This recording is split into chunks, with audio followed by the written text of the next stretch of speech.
ठंडी की नरम धूप और हल्की धुंध के बीच रानी जंगल पहुंची। पेड़ों से छनकर आती धूप पत्तों पर चमक रही थी और ठंडी हवा में लकड़ी के जलने की खुशबू घुली हुई थी।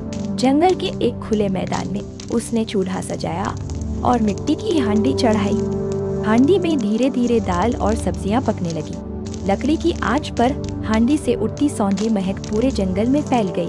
ढक्कन खोलते ही भाप के साथ देसी स्वाद बाहर आया, ऐसा स्वाद जो ठंड में दिल तक को गर्म कर दे। रानी ने गर्म बाजरे की रोटियां सेंकी और पास ही अलाव जलाए। खाने का समय आया तो रानी ने हांडी से परोसकर मिट्टी के कटोरों में खाना लिया। गरम दाल, सब्जी और देसी घी की खुशबू के साथ ठंडी हवा भी जैसे मीठी लगने लगी। खाते खाते वह पक्षियों की चहचहाहट सुनती रही और बहती हवा का आनंद लेती रही। सूरज ढलने लगा। अलाव की आग धीमे धीमे जल रही थी और हांडी में बचा हुआ खाना अभी हल्की हल्की भाप छोड़ रहा था। रानी ने अलाव के पास बैठकर हाथ सेंके और जंगल की शांति को महसूस किया। तभी दूर से पत्तों की सरसराहट सुनाई दी। कुछ जिज्ञासु हिरन और नन्हे खरगोश धीरे धीरे पास आ गए।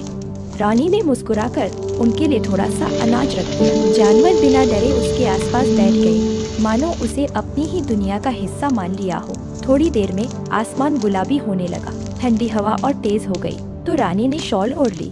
उसने हांडी में फिर से आग तेज की और गुड़ वाली चाय बनाई। मिट्टी की कुल्हड़ में गरम चाय पीते हुए उसे बचपन की यादें आने लगी। गाँव की सर्दियाँ, दादी की हांडी और परिवार के साथ बिताए सुकून भरे पल। अचानक ऊपर से पत्ते झरे और एक उल्लू की आवाज गूंजी। जंगल अब शाम की चादर ओढ़ रहा था। रानी ने अपना सामान समेटा, अलाव को सुरक्षित तरीके से बुझाया और हांडी को साफ कर लिया। घर लौटते समय रानी के मन में एक नया विचार था।